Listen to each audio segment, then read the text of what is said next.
Hello, welcome to Community Connection. I'm your host, Gloria Enloe. This is our holiday edition of Community Connection when we let people in Jefferson City know what's happening in their town to celebrate Christmas and the other holidays. Jefferson City has a lot of traditions, living windows, the Christmas parade, Capitol caroling, and we're going to talk about all of those today. But we're going to start the show off by talking about Capitol caroling, and with us we have Beth Dampf, who is the vocal music director at Jefferson City High School. Beth, thank you for joining us. Well, thank you for asking. We're very happy to be here. Well, Beth, as I said, these are traditions in Jefferson City. They've been going on for a long time. Tell us a little bit about Capitol caroling. Well, Capitol caroling, this will be its 76th year. Yes, last year we had the 75th anniversary, and we paid tribute to Carl Burkle. He was very instrumental in continuing that tradition by singing some of the songs that he, of course, had arranged, some of the carols. And actually, it was begun by a gentleman by the name of Milton Bennett. And he was one of the directors at Jefferson City High School, and that tradition started with him in the first Capitol caroling 76 years ago. It's amazing to think that that's been going on for so long. It is. It really is amazing. Now, Capitol caroling is always a popular event. Tell us a little bit about this setting you have for it and also the crowds that you expect. I sure will. It's a very popular event. We're hosted in the Capitol Rotunda, which itself is just a lovely place to be, just to be in that area and absorb everything around. But then the acoustics in there are just phenomenal, and especially in a city like Jefferson City, where we have lots of great performance venues, but there's none that really can compare to the Capitol Rotunda. We are able to seat several people down on the floor of the rotunda, but then we also have seating around in the upper balcony areas. My husband happens to think that basically if you go, the higher you go up, so he's constantly in motion listening, but he says the higher you go, the sound really is pretty nice also. So there's a spot for everyone, whether you're sitting down lower or whether you're wandering around in the Hall of Famous Missourians, the sound will continue. You'll be able to enjoy it. Well, it's a great Christmas event. I think it really gets people in the mood. What are your thoughts when trying to come up with song selection and deciding what you're going to do? Is it more traditional or more contemporary, or is it a mix? We try to do a little bit of mix of everything. We try to do songs that the audience, of course, will recognize. But at the same time, we like to introduce some new pieces that maybe the students will be familiar with, or maybe something that's composed or arranged by a Missouri composer or arranger. So we try to keep a pretty fresh face with it, but also honor the traditions. Now, tell us a little bit about the performers, because obviously this is a high school event, but I know you have several different groups that come together, right? We do, yes. It will feature all of the combined choirs. So we have the Simonson choirs, the freshmen. We have the concert choir, which is made up of juniors, or sophomores, juniors, and seniors at the high school. And then we also have the chorale, which is the top performing ensemble there at the high school as far as the choral music. We also have the Jeff City Orchestra, the symphonic orchestra at the high school. And then we also have the band members. So we bring all those students together to do one fantastic, unique performance representing the JC Music Department. Have you had a chance to talk to some of the student performers and kind of get their thoughts on what it's like to do this event every year? They're very excited about it. In fact, this past week, we were at district choir, and some of the students were commenting about how they had, from other schools, commenting about how they got to perform in their Capitol Rotunda at some of the Missouri Art Council events, and our students were like, well, we always get to do our Christmas concert there. And so they're very proud of the event and are excited about what it means to them and to our community. And what is the feedback from the community? I'm sure you've had people talk to you about it, and what are their thoughts? There are people in this community that will say, you know, I may have graduated in 1964, but I have not missed one since. And that's something they enjoy with their family. They'll arrive early. They'll reserve seats. It is just truly a community event that is enjoyed from generation to generation. And I'm sure it's something that is suitable for the entire family to take part in. Definitely suited for the entire family. Oh, well, tell us a little bit about this year. Is there anything that you guys are really focusing on, or a theme you're trying to encompass? Sure. This year, one of the main things we're trying to do is we're doing a piece by Randall Allen Bass. It's called A Feast of Carols. And it is a unique arrangement of many different carols, several that we don't hear a lot. But it really, instead of just being a 6-minute medley of 2-minute snippets of this and that and the other, and that really features no one, but it kind of almost downplays sometimes the intelligence of your audience and your performers. This one is very challenging for not only the vocalists, but for the orchestra and band members. And we're really having to spend some time on and work to make it a good performance. So we're really looking forward to that, to show some of our top-notch vocalists and players and instrumentalist in that way. We think the audience will enjoy that also. And traditionally, is Capital Caroling a place for you to really showcase your talent? Because I know you have some very talented performers. It is. Basically, what we look at is to showcase the individuals as a whole. It's more about the performance ensemble rather than the soloist, and we try to keep the focus on the season, the gift to the community, and likewise the gift of ourselves as a complete unit. Do you have any tips for people who are maybe going to attend, who haven't in the past, as far as when they need to get there and just kind of what to expect? What to expect. Arrive early. People start getting there about noon, and they will sit there from noon until performance time at 7 o'clock. And they will hold those seats, and there's nothing really against that. We have people that do it every year. Just arrive early, be comfortable, enjoy the setting, and just let the music wash over you. Right. And as you said, there's really not a bad seat in the house. Not right? a bad seat. No, right. Not a bad seat at all. And I forgot to mention that we also, not only are the music, not only is the music department involved, but we also have the art clubs and the art department. They do the backdrop setting and also do a lot of the decorating. And of course, our narrator is chosen from the drama speech department. So it really is a fine arts event, not just music, but fine arts. Obviously, this is a 76-year-old tradition. How long have you been involved with it? Well, this will be my, I believe this is my first year was 2007. So if I'm doing my math right, I guess this would be my 7th year of doing it. Wow. I guess so. Does it ever get any easier, or is it something that you got to really work for? It does get easier, just the logistics of it. You have a little better idea that first year. I'm like, oh my gosh, you do what, when, and you expect, oh my. But that first year, you kind of get under your belt, and the second year is a lot easier. And so, yeah, you kind of get used to it, but it's always exciting. It's probably one of the most exciting things, and every time you step out in front of that audience, in front of all the musicians, and you hear that drum roll, you know it's the beginning of something very special. Right, and it's got to be a unique opportunity, because I don't think every choir across the state gets a chance to perform there. That's exactly right. Not every choir does. Right. So it's very unique, and we're happy to be part of it. Well, I'm so excited to hear about it, and I think that concert is something that really helps put the audience in the Christmas spirit, too. Well, we certainly hope so. Yeah, and it kind of caps off several days worth of events. You know, you have Living Windows, and then you have the parade, and then it kind of comes, usually it's the Tuesday after the parade. It's always the second Tuesday of the month, so you can mark your calendar for years in advance. What do you do in case there is, it is Missouri, there are times when there's inclement weather. What are your plans for that? Well, since I have been here, we've had some very inclement weather. One night, one year, and I believe it was my first or second year, we had to move it to the next night. And then we've had some other incidents where we've had bad weather that we have continued with it, and it may have hurt some of the audience participation being there, but the show will go on either on that evening or as soon as we can do it, just whatever the capital schedule might be. Right. Well, you gotta expect that in Missouri That's in December. right. You just kind of got to roll with the punches. A lot of Right. times people do, and I'm sure even in those days when the weather was less than great, you still had a pretty full house. I would think. We did. I'm Yeah. sure we did. Yeah.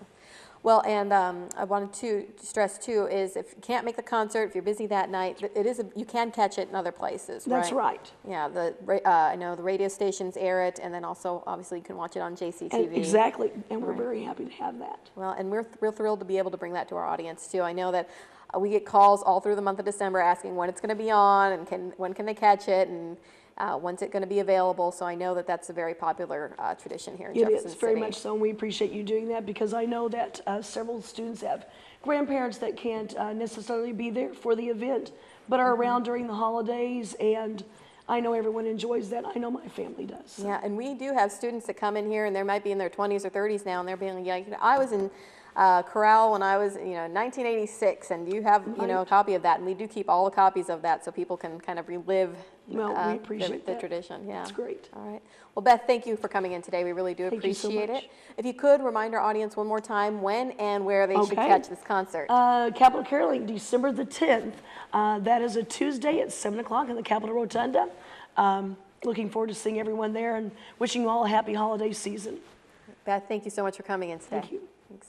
And we'd like to thank our audience at home for watching JCTV. Don't go anywhere. We're going to take a quick break, but we're going to come back and talk about more Jefferson City Christmas traditions.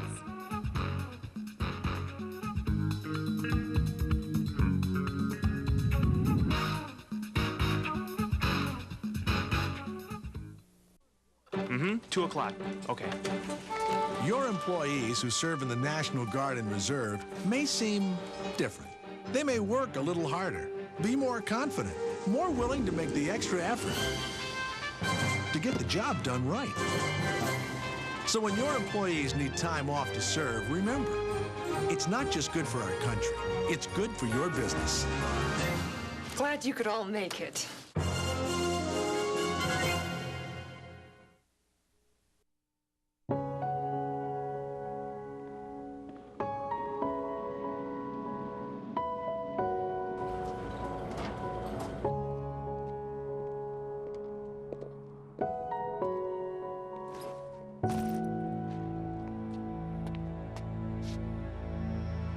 Welcome home, man.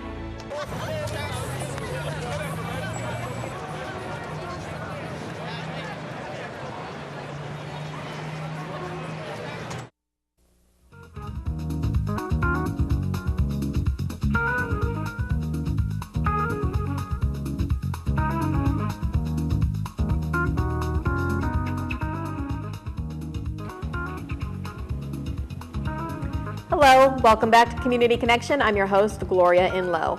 It's that time of year again. The holidays are upon us, and nothing kicks off the Christmas season in Jefferson City better than some of our downtown traditions. Every year we get to celebrate Living Windows, the Jaycees Christmas Parade, and Capitol Caroling. During the first of the half of the show, we learned a little bit more about the Capitol Caroling concert that will be taking place this year. But before that, we will have the Jefferson City Jaycees Christmas Parade. And with us today from the Jaycees is Erin to talk to us about the parade. Erin, thank you for joining us. Thank you. Well, Erin, if you could, for our audience, just introduce yourself and tell us a little bit about yourself and how you got involved in the Jaycees. Well, my name's Erin Wiseman. I got involved in the Jaycees, I think, back in 2007 or 2008, and my interest was sparked because of the fair, but it was quickly sparked because of the Christmas parade, and that was one of the events that I also got involved with early on. And this year specifically, I am the co-chair of the Christmas parade, which is on December 7th. And I know every year you guys have a specific theme that you incorporate for the parade. Tell us about this year's theme. This year's theme is I'll Be Home for Christmas, and it's a patriotic theme to sort of celebrate that the Christmas Day parade is on Pearl Harbor Day. Right, December 7th? Yes. Okay. Now, you know, the parade's been going on for years in Jefferson City. It's a tradition. But a few years ago, it changed from a daytime parade to kind of an evening parade. Can you kind of tell us about why that change took place and why the Jaycees are doing that? I think that's a good idea. Well, we changed it to a nighttime parade to get some more interest. We didn't have as much interest during the daytime, and during the evening, what we get to do that we don't get to do during the day is we get to have a lights parade. So during the evening, although it starts at 4:30, what happens is people have 100 lights or more on their float or on their, you know, their entry or whatever it is that they've entered into the parade. And it makes it very pretty and exciting and different, quite frankly, from all the other parades that are going on throughout the rest of the year. Yeah, I mean, you think about a lot of the parades, and they do take place during the day, and I haven't seen very many where you have lighted vehicles and lighted floats going by. So it looks really good. And sometimes, you know, the first time I heard about it, it's like, well, I wonder if people will be able to see anything. But usually people do a really good job of coming up with a creative way to get their floats lit. It's pretty exciting watching all the flickering lights or all the pretty lights that people have come up with. You're right, people have gotten really creative, and that's the really exciting thing about the Christmas parade is people are allowed to use their creativity and use lights to incorporate into that. Now, I know every year is different, but it always seems like there are lots of floats, lots of entries. Can you tell us a little bit about the interest in the parade recently and kind of how many entries you guys have had roughly? Well, I can't give you the exact numbers from last year, but I know that we've had a lot of interest in the parade.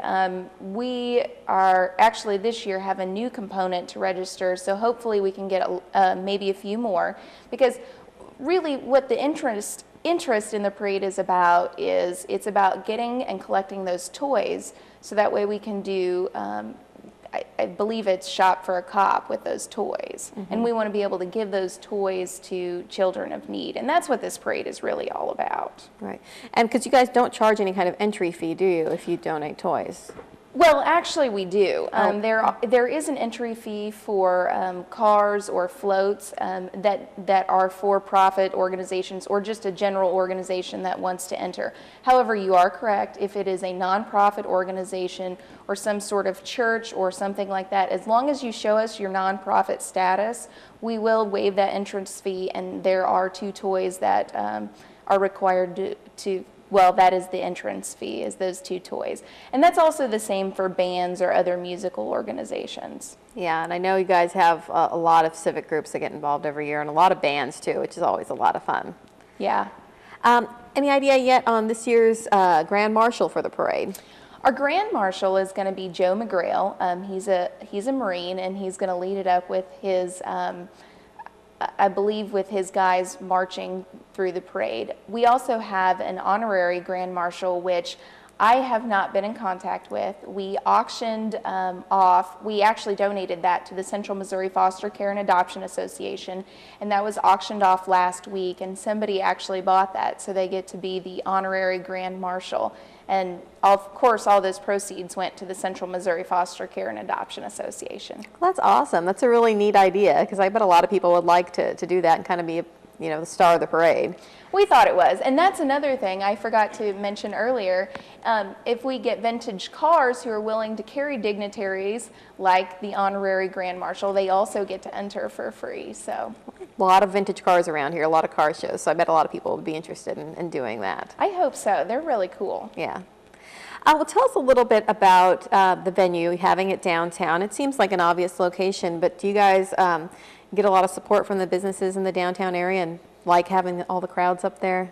We do. The Downtown Association and the Jaycees have worked together all year. We had some timing issues from last year that we have actually worked on coordinating. For instance, last year, I believe the streets were closed for a little bit too long. I think they were closed all day on Saturday. So this year, what we have done is we've created a situation where the streets can reopen after the living windows on Friday night, and they're going to stay open all the way until 2 p.m. Okay, now at 2 p.m. the streets are going to close, and what's going to happen is if cars are still there, they're going to be towed. Now from 12 until 2, we hope to have JC volunteers downtown to help remind people that if they're going to shop, go ahead and park there. That'd be great, but please move your cars after 2 o'clock because of course we don't want them to be towed before the Christmas parade. Right. And there still are a lot of other streets that will remain open and that people can park on and just walk up to High Street for the parade, I'm sure. Absolutely. Most of the other streets are going to remain open. It's just that main High Street, I shouldn't say that, the High Street is going to be closed just because that is the main route that we use for the entrance of the parade. And of course, that's where you guys will be. Right in front of the courthouse, watching everyone come by. And of course, we'll have that on TV as well. And the route traditionally goes down High Street, and then I think it's up Lafayette and then back down Capitol. Is that correct? Yes, ma'am. All right. Well, that sounds wonderful. Well, the Christmas parade's obviously a big deal, but can you tell us about some of the other events that the Jaycees are involved in throughout the year? The Jaycees really champion Camp Wonderland and Access Day, which for people who don't know, Camp Wonderland is for special needs kids who they're given basically a week throughout the summer to go to this camp down south in southern Missouri, I guess. It's really, I guess, in the middle.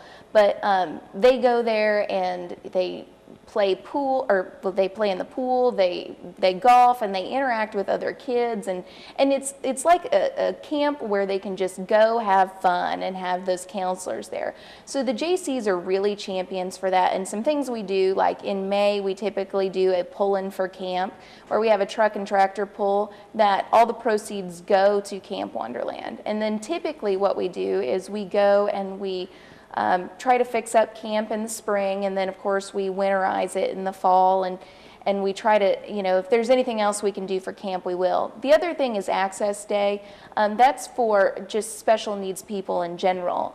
That's at the State Fair. There is a day that's called Access Day where we take those people and we go and take them to the fair, and it's their day, and we try to raise money so that way they don't have to pay an entrance fee.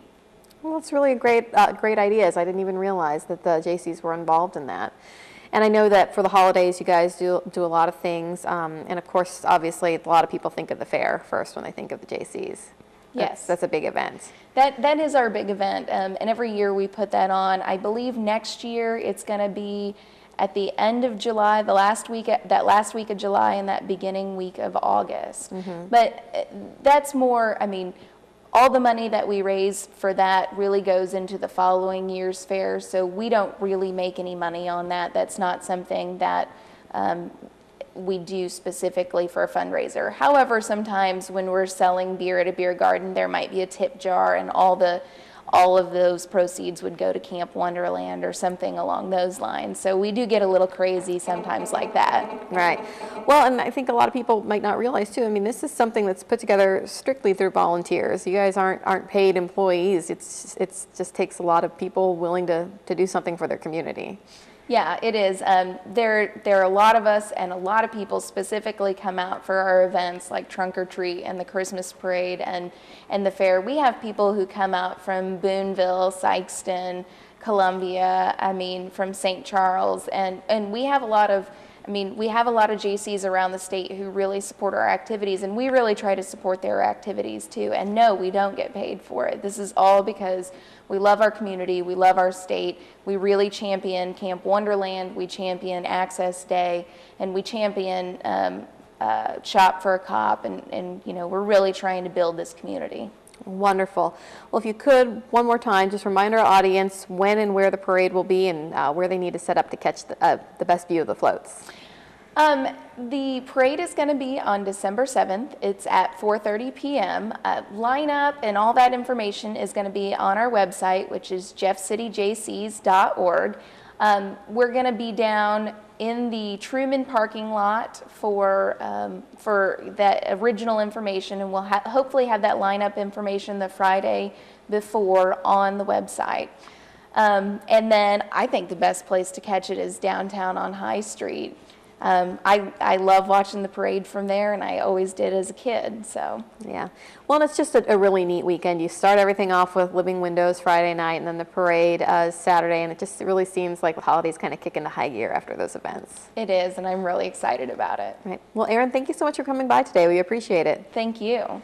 And we'd like to thank our viewers at home for watching JCTV. We hope you can all make it downtown to catch the parade, but if you can't, or even if you did and you want to catch a recap of it, we will be airing the parade on JCTV throughout the month of December, including on Christmas Eve and Christmas Day. So make sure you stay tuned to JCTV for our great programming. Thanks again for watching.